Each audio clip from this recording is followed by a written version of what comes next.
بسم اللہ الرحمن الرحیم حامدا و مصلیہ اما بعد۔ عزیز طلباء کرام، ہمارا قافیہ کا یہ سبق فعل کے بیان میں ہے۔ مصنف نے فرمایا الفعل ما دل علی معنی فی نفسہ مقترن باحد الازمنۃ الثلاثہ۔ فعل وہ کلمہ ہے جو اپنے ذاتی معنی پر دلالت کرے اور اس کا معنی تین زمانوں میں سے کسی سے ملا ہوا ہو۔ علی معنی فی نفسہ کی قید کے ساتھ حرف کو خارج کیا، اور مقترن باحد الازمنۃ الثلاثہ کی قید کے ساتھ اسم کو تعریف سے خارج کیا۔ ومن خواصہ دخول قد والسین وسوف والجوازم ولحوق تاء التانیث ساکنۃ ونحو تاء فعلت فعلت فعلت۔ اس عبارت سے غرض مصنف فعل کے خواص کو بیان کرنا ہے۔ فرمایا کہ فعل کے خواص میں سے یہ ہے کہ اس سے پہلے قد آئے گا، سین آئے گا، سوف آئے گا، حروف جوازم آئیں گے، اور اس کے آخر میں تاء تانیث ساکنہ آئے گی، اور تا ضمیر بارز مرفوع متصل ہوگی، فعلتا، فعلتی اور فعلتو۔ یہاں تک تعریف اور اس کی علامات بیان کی۔ اس سے آگے پھر اس کی اقسام بیان کر رہے ہیں۔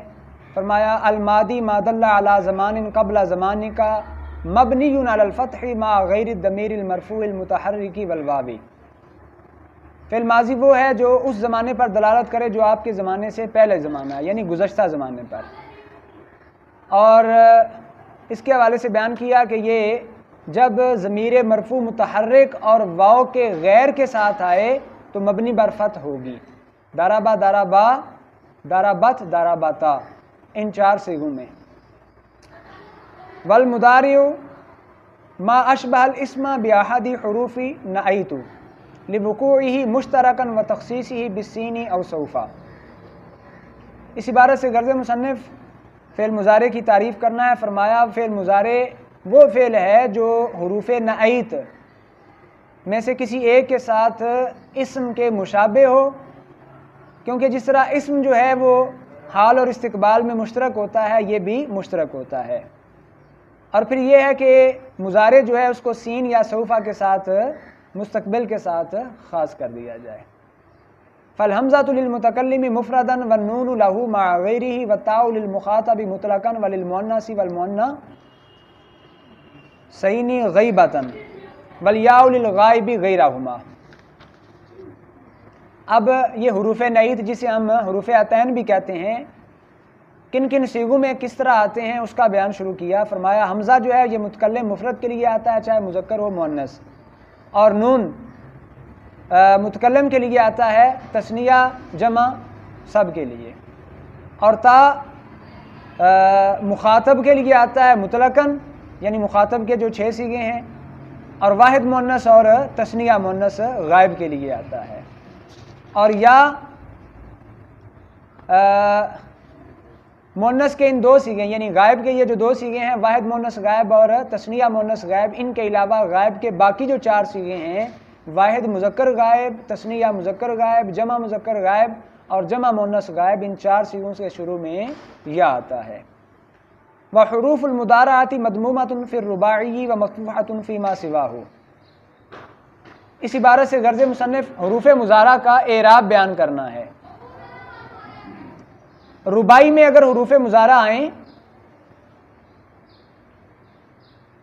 تو پھر یہ مضموم ہوں گے۔ اگر ماضی رباعی ہو تو رباعی ماضی کا جب مضارع لے کے آئیں گے تو اس میں حروف مضارعہ مضموم ہوں گے، اور رباعی کے علاوہ باقی ماضی کے مضارع کے اندر حروف مضارعہ جو ہیں وہ مفتوح ہوں گے۔ اکرمہ رباعی ہے، مضارع کیا ہوگا؟ یکرم۔ فعل رباعی ہے، یفعل۔ فعل رباعی ہے، یفعل۔ ٹھیک ہے جی، باقی میں کیا ہوں گے؟ یہ مضموم ہوں گے۔ اس طرح دحرج یدحرج، اس میں بھی مضموم ہوگا۔ ولا یعرب من الفعل غیرہ اذا لم یتصل به نون تاکید ولا نون جمع مؤنث۔ اس عبارت سے غرض مصنف یہ بیان کرنا ہے کہ افعال میں سے صرف فعل مضارع معرب ہے، لیکن فعل مضارع بھی مطلقاً معرب نہیں، اس وقت معرب ہوتا ہے جب اس کے ساتھ نون تاکید اور نون جمع مؤنث ملا ہوا نہ ہو۔ وَإِعْرَابُهُ رَفْعٌ وَنَصْبٌ وَجَزْمٌ۔ یہاں سے غرض مصنف فعل مضارع کا اعراب بیان کرنا ہے. فرمایا مضارع کے اعراب 3 ہیں: رفع، نصب اور جزم. فصحیح المجرد عن ضمیر بارز مرفوع للتثنیۃ والجمع والمخاطب المؤنث بالضمۃ والفتحۃ والسکون مثل یضرب ولن یضرب ولم یضرب. یہاں سے غرض مصنف فعل مضارع کے اعراب کی صورتیں بیان کرنا ہے. فعل مضارع اگر صحیح ہو، ضمیر بارز مرفوع، تثنیہ جمع مخاطب، تثنیہ جمع اور مخاطب مؤنث سے خالی ہو، تو پھر کیا ہوگا؟ اس کی حالت رفع ضمہ کے ساتھ، نصبی فتح کے ساتھ اور سکون جو ہے وہ جزم کے ساتھ ہوگا، جیسے یضرب، لن یضرب اور لم یضرب. والمتصل به ذالک بالنون وحذفها مثل یضربان ویضربون وتضربین. اگر ما قبل صورتحال سے الگ ہو، یعنی فعل مضارع جو ہے وہ ضمیر بارز کے ساتھ ملا ہوا ہو، ضمیر مرفوع بارز کے ساتھ جو تثنیہ کے لیے ہے، جمع کے لیے ہے، واحد مؤنث مخاطب کے لیے ہے، تو اس میں اس کی حالت رفع جو ہے وہ کس کے ساتھ ہوگی؟ ذکر نون کے ساتھ ہوگی، اور حالت نسبی اور جزمی حذف نون کے ساتھ ہوگی. یضربانی، یضربون، تضربین، یہ حالت رفع کی مثالیں ہیں. اور نسبی اور جزمی لن یضربا، لن یضربو، لم یضربا، لم یضربو. والمعتل بالواو والیاء بالضمۃ تقدیرا والفتحۃ لفظا والحذف. معتل واوی اور یائی، معتل واوی اور یائی اس کی حالت رفع ضمہ تقدیری کے ساتھ ہوگی، حالت نسبی فتح لفظی کے ساتھ ہوگی، اور حالت جزمی حذف آخر کے ساتھ ہوگی. والمعتل بالالف بالضمۃ والفتحۃ تقدیرا والحذف.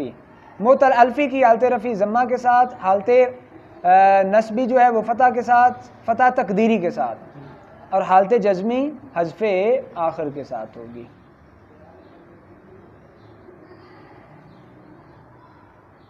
وَيَرْتَفِعُ إِذَا تَجَرَّدَ عَنِ النَّاصِبِ وَالْجَازِمِ نَحْوُ يَقُومُ زَيْدٌ وَيَنْتَصِبُ. اچھا جی، جب فعل مضارع عوامل نواسب و جوازم سے خالی ہو تو اس وقت مرفوع ہوگا، جیسے یقوم زید. یقوم سے پہلے نہ تو عامل ناصب ہے نہ جازم ہے، اس لیے یہ کیا ہوگا؟ مرفوع. اچھا جی، عوامل کے بیان میں رافع کا بیان کرنے کے بعد اب آگے ناصب کا بیان کر رہے ہیں، جو فعل مضارع کو نصب دینے والے عوامل ہیں. اس کے بعد آخر میں جوازم کا بیان کریں گے. تو نواسب کون کون سے ہیں؟ فرمایا وَيَنْتَصِبُ بِأَنْ وَلَنْ وَإِذَنْ وَكَيْ وَبِأَنْ مُقَدَّرَةً بَعْدَ حَتَّى وَلَامِ كَيْ وَلَامِ الْجُحُودِ وَالْفَاءِ وَالْوَاوِ وَأَوْ. فعل مضارع کہ پہلے جب ان آئے، لن آئے، اذن آئے، کئی آئے اور ان مقدرہ ہو، اس وقت فعل مضارع منصوب ہوگا. اور ان مقدرہ ان 6 حروف کے بعد ہوتا ہے: حتی، لام کئی، لام جہد، فا، واو اور او. فَأَن مِثْلُ أُرِيدُ أَن تُحْسِنَ إِلَيَّ وَأَن تَصُومُوا خَيْرٌ لَكُمْ. اس عبارت سے غرض مصنف اب ان حروف ناصبہ کے ساتھ فعل مضارع کی مثالیں بیان کرنا ہے. ان کی مثال دی جیسے اُرِيدُ أَن تُحْسِنَ إِلَيَّ، اسی طرح قرآن مجید میں ہے أَن تَصُومُوا خَيْرٌ لَكُمْ. وَالَّتِي تَقَعُ بَعْدَ الْعِلْمِ هِيَ الْمُخَفَّفَةُ مِنَ الْمُثَقَّلَةِ وَلَيْسَتْ هَذِهِ نَحْوُ عَلِمْتُ أَنْ سَيَقُومُ وَأَلَّا يَقُومَ. وَالَّتِي تَقَعُ بَعْدَ الظَّنِّ فَفِيهَا الْوَجْهَانِ. اس عبارت سے غرض مصنف یہ بیان کرنا ہے، اس بات کا ازالہ، اس وہم کا ازالہ کرنا ہے کہ علم اور اس کے مشتقات کے بعد جو ان آتا ہے وہ ان یہ ناصبہ نہیں ہوتا، بلکہ وہ ان انا سے تخفیف کے بعد ان ہوا ہوتا ہے. جیسے علمت ان سیقوم، اسی طرح علمت الا یقوم. اور وہ ان جو زن کے بعد آتا ہے، زن یا اس کے مشتقات کے بعد آتا ہے، اس میں دونوں صورتیں جائز ہیں. وہ یہ ان ناصبہ بھی ہو سکتا ہے اور انا سے تخفیف کے بعد ان بھی. ولن مثل لن ابرح ومعناها نفی المستقبلی. اس عبارت سے غرض مصنف لن کی مثال دینا ہے. فرمایا لن ابرح، اور معنی بیان کرنا ہے کہ یہ مستقبل کی نفی کے لیے آتا ہے، حال کی نفی کے لیے نہیں آتا. وَإِذَنْ إِذَا لَمْ يَعْتَمِدْ مَا بَعْدَهَا عَلَى مَا قَبْلَهَا وَكَانَ الْفِعْلُ مُسْتَقْبِلًا مِثْلُ إِذَنْ تَدْخُلَ الْجَنَّةَ۔ اذن اس وقت ہی عمل کرے گا جب، یعنی حرف ناصب تب ہوگا جب اس کے ما بعد کا ما قبل پر اعتماد نہ ہو اور فعل مستقبل کے معنی میں ہو، جیسے اذن تدخل الجنۃ۔ وَإِذَا وَقَعَتْ بَعْدَ الْوَاوِ وَالْفَاءِ فَالْوَجْهَانِ، اور جب اذن واو اور فا کے بعد واقع ہو تو اس میں دونوں صورتیں جائز ہوتی ہیں، یعنی اس میں اس کو ناسبہ بنانا بھی جائز ہوتا ہے اور اس کے ما بعد کو مرفوع پڑھنا یعنی مضارع کو مرفوع پڑھنا بھی جائز ہوتا ہے۔ وَكَيْ مِثْلُ أَسْلَمْتُ كَيْ أَدْخُلَ الْجَنَّةَ وَمَعْنَاهَا السَّبَبِيَّةُ۔ اس عبارت سے غرض مصنف کَيْ کی مثال بیان کرنا ہے اور اس کا معنی، کئی کی مثال دی اسلمت کئی ادخل الجنہ، اور اس کا معنی کیا ہے؟ سببیت، کہ اس کا ما قبل اس کے ما بعد کا سبب ہوتا ہے۔ وَحَتَّى إِذَا كَانَ مُسْتَقْبِلًا بِالنَّظَرِ إِلَى مَا قَبْلَهَا بِمَعنَى كَيْ أَوْ إِلَى مِثْلُ أَسْلَمْتُ حَتَّى أَدْخُلَ الْجَنَّةَ وَكُنْتُ سِرْتُ حَتَّى أَدْخُلَ الْبَلَدَ وَأَسِيرُ حَتَّى تَغِيبَ الشَّمْسُ۔ حتّى کے بعد ان اس وقت مقدر ہوگا کہ جب حتیٰ کے بعد آنے والا فعل مستقبل کے معنی پر دلالت کرے ما قبل کو دیکھتے ہوئے، یعنی ما قبل کے اعتبار سے جب حتیٰ کا ما بعد مستقبل پر دلالت کرے تو پھر حتیٰ کے بعد ان مقدر ہوگا، اور اگر مستقبل پر دلالت نہ کرے، حال پر دلالت کرے، چاہے تحقیقاً یا حکایتاً جس طرح آگے آ رہا ہے، تو پھر وہاں حتیٰ حرف ابتدا ہوگا، حرف اس کے بعد ان ناسبہ مقدر نہیں ہوگا۔ اچھا، جب اس کا ما بعد مستقبل کے معنی میں ہو تو اس وقت یہ کئی یا الا کے معنی میں ہوگا، جیسے اسلمت حتی ادخل الجنہ۔ اب حتیٰ کا ما بعد ادخل الجنہ یقینی طور پر مستقبل کے معنی میں ہے۔ کنت سرت حتی ادخل البلد، یہاں بھی حتیٰ کا ما بعد ادخل البلد یقینی طور پر مستقبل کے معنی میں ہے۔ اسیر حتی تغیب الشمس، یہاں بھی حتیٰ کا ما بعد مستقبل کے معنی میں ہے۔ فَإِنْ أَرَدْتَ الْحَالَ تَحْقِيقًا أَوْ حِكَايَةً كَانَتْ حَرْفَ ابْتِدَاءٍ۔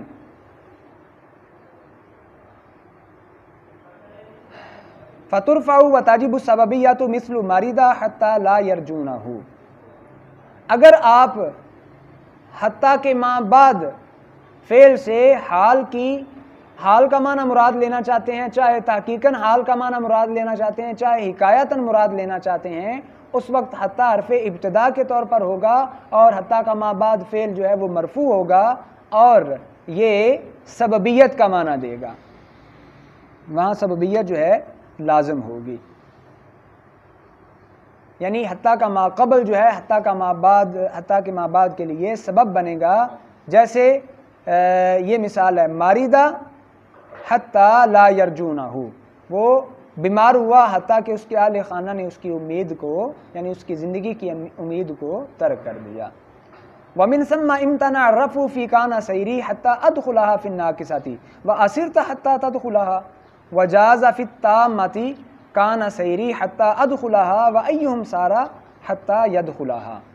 کہتے ہیں یہی وجہ ہے کہ جب کانا ناقصہ ہو اور حتیٰ کا ما بعد اس کی خبر بن رہا ہے تو اس میں رفع جو ہے وہ ممتنع ہوگا، اس میں نصب ہی پڑا جائے گا، وہاں حرف ابتدا اس کو نہیں مانا جائے گا بلکہ اس کے بعد ان کو مقدر مانا جائے گا۔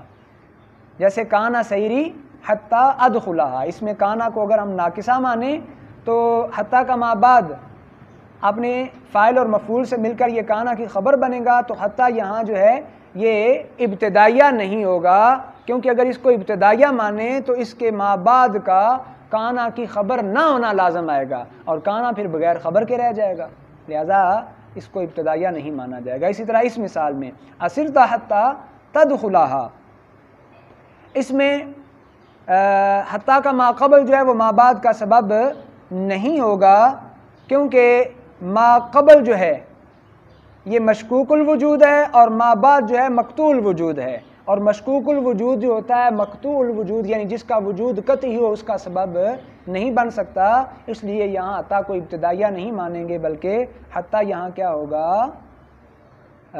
اس کے بعد ان مقدر ہوگا، ناصبہ ہوگا۔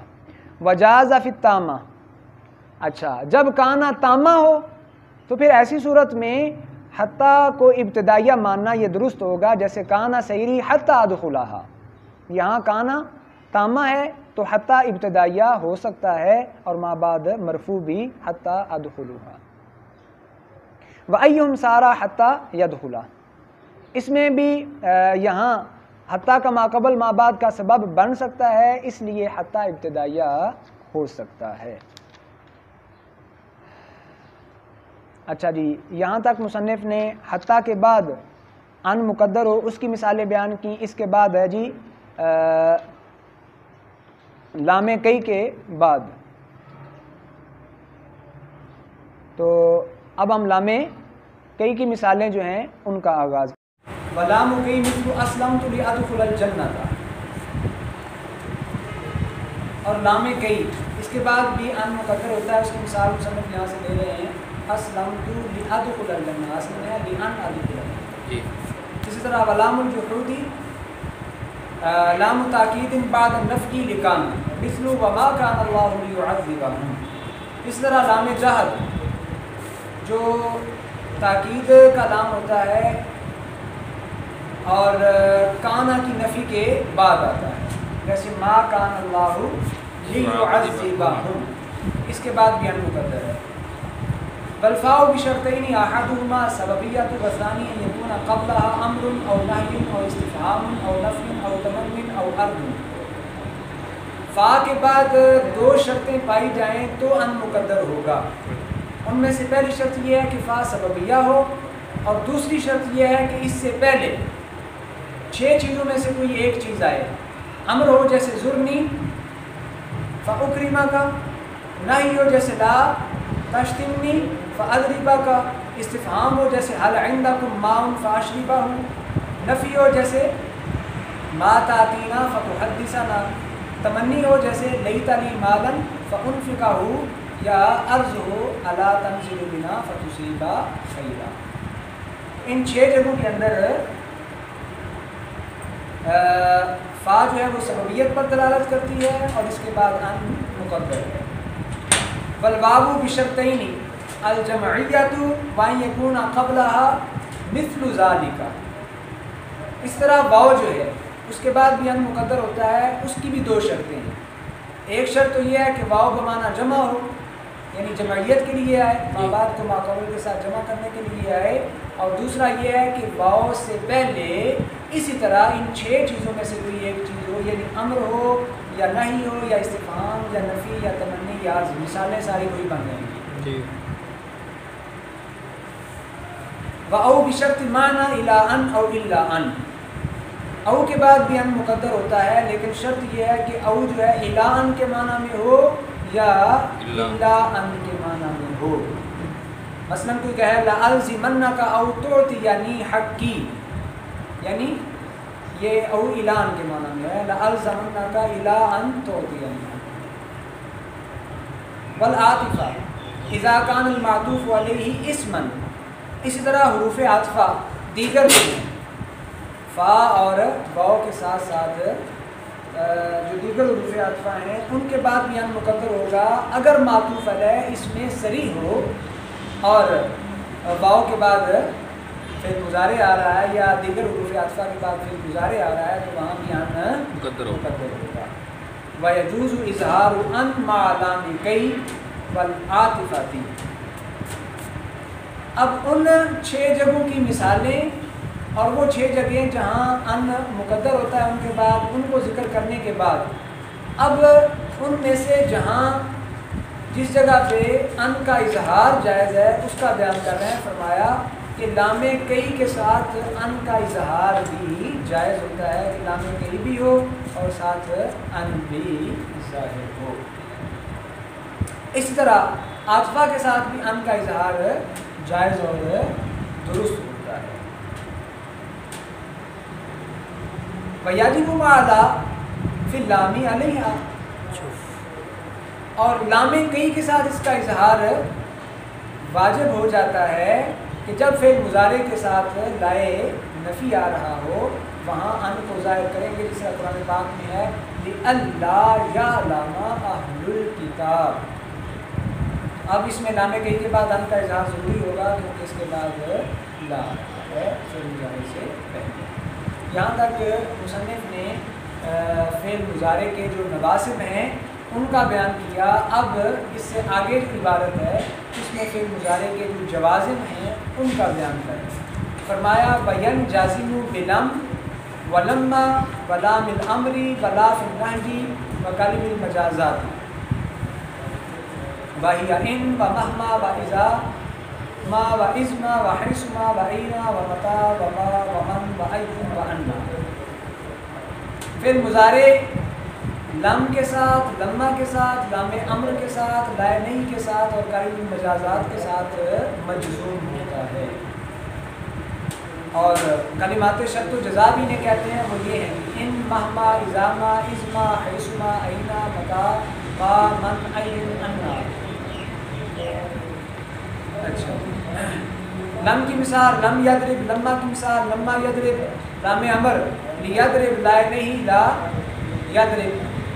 ان کی مثال ان تکرمنی اکرم کا، مہما تأتینی آتی کا، اذا یا ازما تأتینی اکرم کا، حیثما تجلس اجلس، این تذهب اذهب، متا تخرج اخرج، ما تصنع اصنع، من یأتینی اکرم۔ اور این تضرب اضرب، انا تذهب اذهب، یہ سب کی مثالیں آ گئیں۔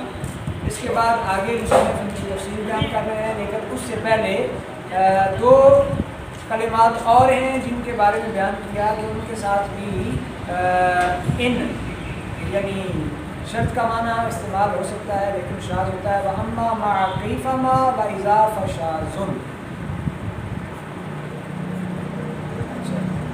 کیفما اور اذا جب ما کے بغیر آئے تو ان میں شرط و جزا کا معنی جو ہے وہ شاذ ہوگا۔ باب ان مقدرات،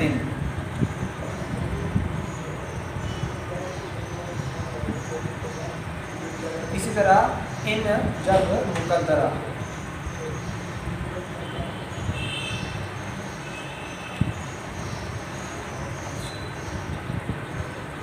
یہ تفصیل بیان کرنے کے بعد اب آگے مصنف ان سب کے استعمال کی تفصیل بیان کر رہے ہیں۔ فرمایا فلم لقلب المضارع ماضیا ونفی، لم جو ہے پھر مضارع کو ماضی میں بدل دیتا ہے اور اس میں نفی کا معنی شامل کر دیتا ہے۔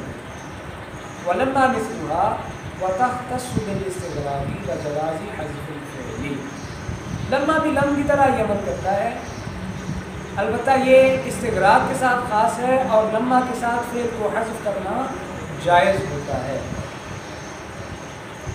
مثلا کوئی کہے قاربت المدینہ ولما، یعنی ولما ادخلها۔ ولام الامر المطلوب بها الفعل وہی مقصورۃ العبادہ، لام امر سے فعل کو لانا مقصود ہوتا ہے اور یہ ہمیشہ مقصود ہوتا ہے، جیسے لیضرب۔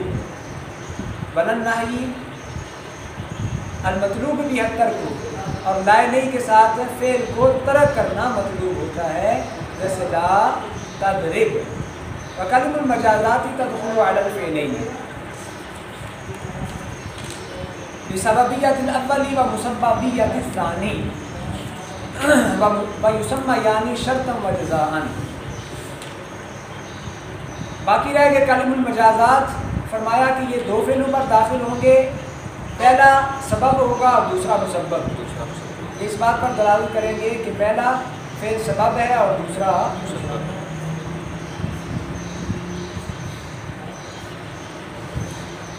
اور ان میں جو پہلا ہے اس کو شرط کہا جائے گا اور دوسرے کو جزا کہا جائے گا۔ فَإِنْ كَانَ مُضَارِعَيْنِ أَبِالْأَوَّلُ فَالْجَزْمُ، اگر دونوں فعل مضارع ہوں تو بھی جزم واجب ہے دونوں کے اندر، اور اگر صرف پہلا فعل مضارع ہو تو بھی پہلے کے اندر جزم لانا ضروری ہے۔ مثلا ان تزرنی ازر کا، یا انتظرنی زرتک، وَإِنْ كَانَ ثَانِي فَالْوَجْهَانِ، اور اگر صرف دوسرا فعل مضارع ہو پہلا نہ ہو تو پھر ایسی صورت میں دونوں وجہ جائز ہیں، یعنی دوسرے فعل کو مرفوع بھی پڑھ سکتے ہیں، مجزوم بھی پڑھ سکتے ہیں۔ وَإِذَا كَانَ الْجَزَاءُ مَاضِيًا بِغَيْرِ قَدْ لَفْظًا أَوْ مَعْنًا لَمْ يَجُزِ الْفَاعِلُ۔ اس کے بعد مصنف جو ہیں جزا کے اندر فا کے استعمال کے حوالے سے کچھ چیزیں بیان کر رہے ہیں۔ وہ یہ ہے کہ اگر جزا فعل ماضی قد کے بغیر ہو، یعنی چاہے ماضی لفظوں میں موجود ہو یا لفظوں میں موجود تو نہ ہو، مانن موجود ہو۔ لفظوں کی مثال جیسے ان ضربتا ضربتو، اور مانن ان خرجتا لم اخرج، ایسی صورت میں جزا میں فعل آنا جائز نہیں ہوگا، یعنی جب ماضی قد کے بغیر ہو، چاہے ماضی لفظوں میں ہو یا مانن ہو، تو وہاں جزا میں فعل آنا جائز نہیں۔ وَإِنْ كَانَ مُضَارِعًا مُثْبَتًا أَوْ مَنْفِيًا بِلَا فَالْوَجْهَانِ، اگر جزا فعل مضارع ہو، پھر فعل مضارع عام ہے، مثبت ہو یا منفی ہو، لیکن منفی ہو تو منفی لا کے ساتھ ہو، تو اس میں دونوں وجہیں جائز ہیں، فا لانا بھی جائز ہے، فا کا ترک کرنا بھی جائز ہوگا۔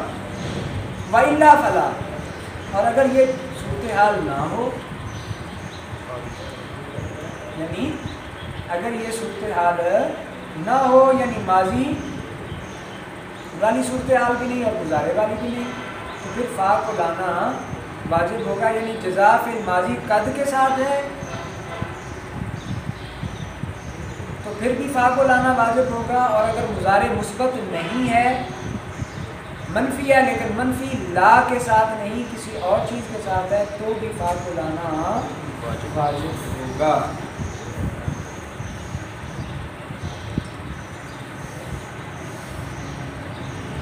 وَيَجِيءُ إِذَا مَعَ الْجُمْلَةِ الْإِسْمِيَّةِ مَوْضِعَ الْفَاعِلِ، یہاں سے غرض مصنف یہ بیان کرنا ہے کہ بعض اوقات فا کی جگہ اذا بھی آ جاتا ہے، لیکن اس میں یہ ہے کہ جملہ اسمیہ میں جزا ہے، یعنی جزا جملہ اسمیہ ہے تو فا کی جگہ وہاں اذا کو بھی لا سکتے ہیں۔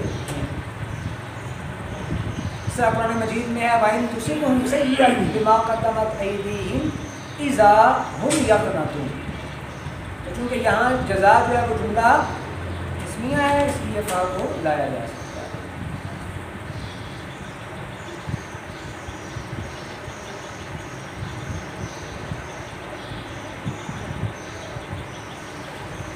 وَإِن مُقَدَّرَةٌ بَعْدَ الْأَمْرِ وَالنَّهْيِ وَالِاسْتِفْهَامِ وَالتَّمَنِّي وَالْعَرْضِ إِذَا قُصِدَتْ السَّبَبِيَّةُ نَحْوُ أَسْلِمْ تَدْخُلِ الْجَنَّةَ وَلَا تَكْفُرْ تَدْخُلِ الْجَنَّةَ۔ یہاں سے ان مقدرہ کہ ان جو ہے کہاں کہاں مقدر ہوتا ہے وہ بیان کر رہے ہیں۔ امر کے بعد ان مقدر ہوگا، نہی کے بعد، استفہام کے بعد، تمنی کے بعد اور عرض کے بعد، جب ان سب سے سببیت کا معنی لینا مقصود ہو، جیسے اسلم تدخل الجنہ، لا تکفر تدخل الجنہ، لیکن اگر سببیت کا معنی نہ ہو تو پھر ان مقدر نہیں ہوگا۔ فرمایا وَامْتَنَعَ لَا تَكْفُرْ تَدْخُلِ النَّارِ، اس میں ان کا معنی نہیں آ سکتا، ان مقدر نہیں ہو سکتا۔ خلاف للکسائی، اس میں امام کسائی کا اختلاف ہے، ان کے نزدیک یہاں بھی ہو سکتا ہے، لیکن جن کے نزدیک ممتنع ہے ان کے نزدیک ممتنع کیوں ہے؟ لِأَنَّ تَقْدِيرَ إِلَّا تَكْفُرْ، کیونکہ یہاں اگر ان کو مقدر مانے تو وہ کس طرح ہوگا؟ الا تکفر تدخل النار، تو آگ میں داخل ہونے کے لیے کفر نہ کرنا یہ سبب نہیں ہے، یہ سببیت کا معنی جائز نہیں ہوگا۔ یہاں تک ہماری مضارع کی بات بھی مکمل ہوئی، بات نہیں ہوگی۔ مصنف فعل مضارع کی بات سے فارغ ہوئے تو یہاں سے امر کی بات کا آغاز کیا۔ فرمایا الامر صیغۃ یطلب بها الفعل من الفاعل المخاطب بحذف حرف المضارعۃ، امر وہ صیغہ ہے جس کے ذریعے فاعل مخاطب سے فعل کو طلب کیا جاتا ہے. کس طرح کہ اس میں حرف مضارع جو ہے اس کو حذف کر دیا جاتا ہے اور اس سے امر کو بنایا جاتا ہے. آگے تفصیل آ رہی ہے کہ کس طرح بناتے ہیں. وحکم آخری حکم المجزومی. اچھا جی، امر کے آخر کا حکم وہی ہے جو فعل مضارع مجزوم کا ہے کہ جہاں حذف کرنا ہے وہاں حذف کیا جائے گا، جہاں سکون لانا ہے وہاں سکون. فَإِنْ كَانَ بَعْدَهُ سَاكِنٌ وَلَيْسَ بِرُبَاعِيٍّ زِدْتَ حَمْزَةَ وَصْلٍ مَضْمُومَةً إِنْ كَانَ بَعْدَهُ ضَمَّةٌ وَمَكْسُورَةً فِيمَا سِوَاهُ مِثْلُ اُقْتُلْ وَإِضْرِبْ وَإِعْلَمْ وَإِنْ كَانَ رُبَاعِيًّا فَمَفْتُوحَةٌ مَقْطُوعَةٌ.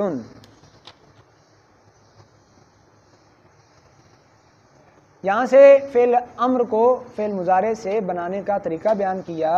دیکھا جائے گا کہ فعل مضارع جو ہے ہم نے اس سے حرف مضارع کو حذف کیا. حذف کرنے کے بعد دیکھا کہ اس کا ما بعد ساکن ہے اور کلمہ جو ہے رباعی نہیں ہے، تو اس کے شروع میں حمزہ وصل لے آئے اور حمزہ وصل مضموم لائے اگر ساکن کا ما بعد مضموم ہوا، اور اگر ساکن کا ما بعد مکسور یا مفتوح ہو تو حمزہ جو ہے مکسور لے کے آئیں گے، یعنی مضموم کے علاوہ ہو. مضموم کے علاوہ کیا ہوگا؟ ساکن کا ما بعد یا تو مفتوح ہوگا یا مکسور، تو حمزہ مفتوح میں بھی مکسور لائیں گے، مکسور میں بھی مکسور لائیں گے.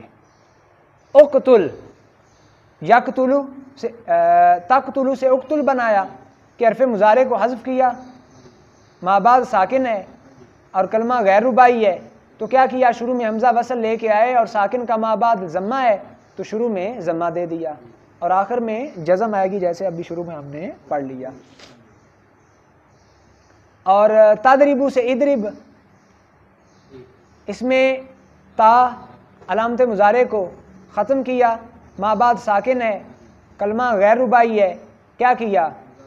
حمزہ وصلی شروع میں لے آئے اور ساکن کا بعد دیکھا کہ وہ مکسور ہے تو حمزہ وصلی مکسور لے کے آئے. اعلم میں ساکن کا ما بعد مفتوح ہے تو حمزہ وصلی مکسور لے آئے. اور اگر